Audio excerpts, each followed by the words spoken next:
Right now, I'll go to line 3 and speak to Liberal MHA from Mount Pearl South, Paul Lane. How you doing, sir? Pete, how are you doing this afternoon? Not bad. I was standing right next to you at the Pathways event this morning, and I got to tell you, I never felt smaller in my life. How tall are you? Well, it was a great event. It was great. I felt like my young fellow when he had his picture taken next to you. He's about, 20 inches high, but I felt about the same. Yeah, well, there must have been something in the water or something in our house, I guess, because myself and my 3 brothers were all big men, for sure. I don't know how your parents kept up the groceries, but good on them. We always got by. Listen, Pete, I wanted to just speak about a piece of legislation. Of course, in my role as opposition member, I guess, that would be shadowing the Department of Service NL, I have the opportunity, of course, to be looking at various pieces of legislation that, the government has on the books to review it, to see if it's current and up to date, to see if it's being followed and so on, or if there's need for amendment or need for change and so on. That's certainly part of my role. And one of the things that I came across, which was interesting, and I did raise it in the House of Assembly actually earlier this week, never did get a satisfactory response on it, but it was interesting. It was important for, I think, to get out there for people to understand, and that's prepaid funeral legislation. And this occurred back in the year 2000. We had an incident. I don't know if you can recall it, Pete. I have a vague recollection of it.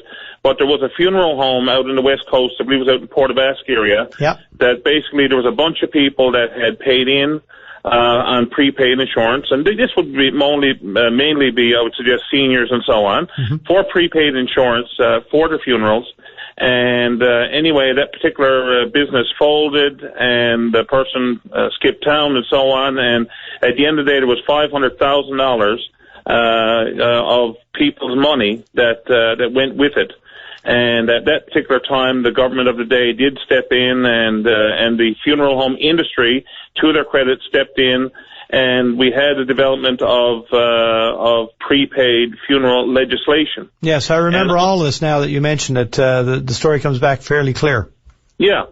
So basically, that legislation came into place, and the funeral homes and operators pay a fee to the provincial government, and the provincial government, through Service NL, have their legislation, and also pays for the staff and so on that are there to administer the program. And basically, all funeral homes that do prepaid insurance, they're supposed to submit audits on an annual basis to the government for their review, to ensure that all the monies that are being paid by people to the funeral homes for their funerals, to have them paid in advance, that all the monies that are collected go to the right place, that they're in a proper fund, and nothing untoward can happen like happened back in the year 2000. Right. And those audits are supposed to be submitted annually. So we looked at the sets. Of course, we don't have the sets yet for this year because it's not complete, but for 2013, and we found out that only 53% of the audits that were supposed to be submitted to government were actually submitted, which means almost 50% were not. Wow, what's the penalty for not submitting your audit? Well, I don't know if there's an actual fine, but from a legislative perspective, it's mandatory, and it's up to the government to enforce this.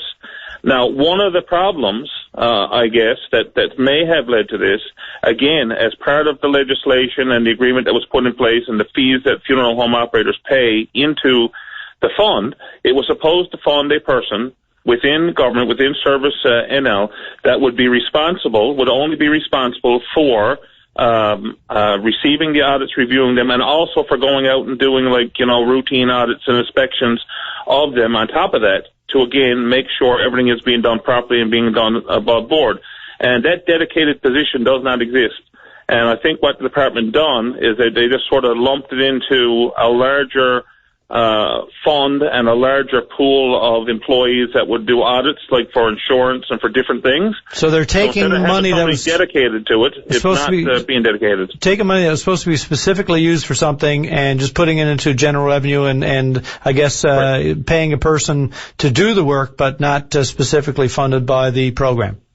Correct. And obviously not all the work being done, because only about 50% of the audits last year were received, which means 50% were not received, which means that is putting consumers at risk once again for some kind of an untoward incident to happen. And I'm not suggesting, I mean, I really believe, I know many people in that industry, and, you know, they're all good business people, and they, you know, it's like anything else. I'm sure that if you had, in any type of business, you know, if you had 1,000 people in the room, 999 of them are going to do things the right way and so on. But there's always that risk of somebody. But we're talking 53%. You know, that's a long way from. Yeah, well, the thing is, we're talking, that doesn't necessarily mean that the other people who never submitted their audits are doing anything wrong. No, but you don't know. But it does mean that government is not checking to make sure they're doing it right. Who's responsible? Who's the minister responsible? That would be Minister Cornick, the Minister of Service, Newfoundland and Labrador.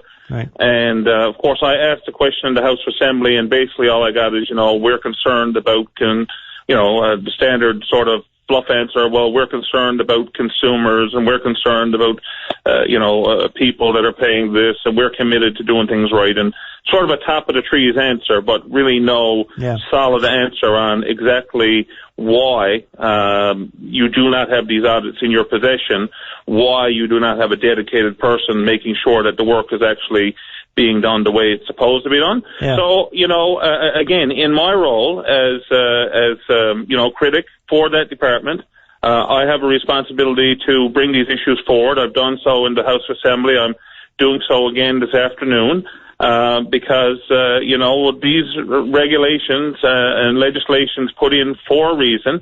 In this case, we actually had an actual incident, so it's not like, we're not talking about like theoretically something go wrong. Something actually did go wrong, and it was $500,000 that was involved, and that's why it was put in place to begin with. So if we're going to do that and correct that, and we're going to put legislation in place, then it's no good, it's not worth the paper it's written on if it's not enforced.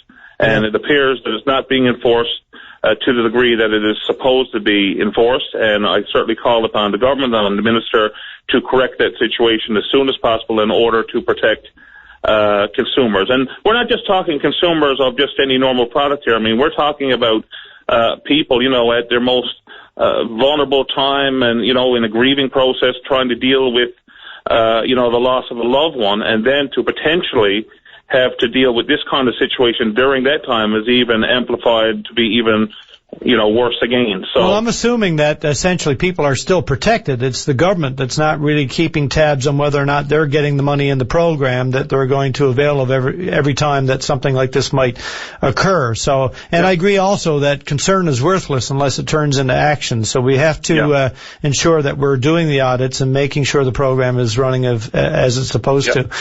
Good point. That's why we have audits. Yeah, absolutely. And that's why it's in the legislation. Well, we'll take an opportunity to speak to Mr. Cornick at some point and just see where we are and whether or not, first of all, the person that's supposed to be looking at this is in place or will be in place, and regardless of whether or not right now they're doing the job, if the province is satisfied that the audits are sufficient and that the money is being correctly accounted for. Yep, absolutely, and I look forward to hearing a response from the minister, and I thank you for your time this afternoon. Thank you, sir. Always a pleasure. Thank you, Pete. Have a great afternoon. You too. Bye-bye. Bye-bye.